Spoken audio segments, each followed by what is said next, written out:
Hey, welcome to One Word Suggestion. I'm your host, Aaron Thompson, and this week's word is editing. For inspiration, can I please get a one-word suggestion? One word suggestion. One word suggestion. One word suggestion. Welcome to the podcast. For those of you who don't already know, every week I take one word suggested by you and use it as a leaping off point to explore the benefits of improv as they relate to life on and off the stage.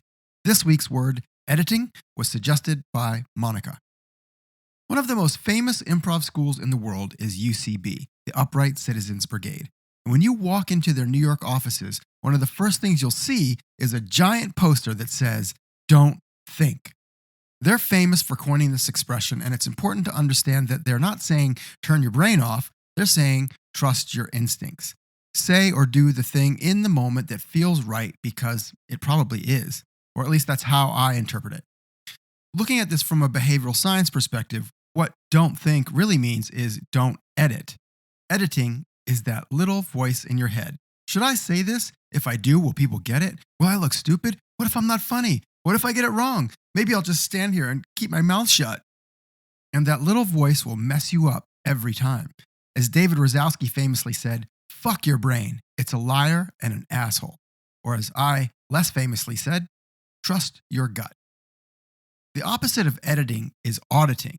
And again, from a behavioral science perspective, what this means is just being present and aware in the moment, observing what's going on around you, listening actively and taking it all in, looking for opportunities to add your own perspective when appropriate.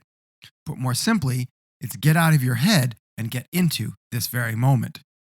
And improv training can help you get better at doing this. Whether you want to perform on stage or perform at work, learning not to edit can help you move forward, build self-confidence, and get better at trusting your gut.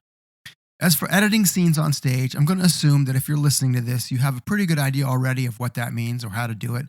And if you don't, come to Laugh Masters Academy and take a class.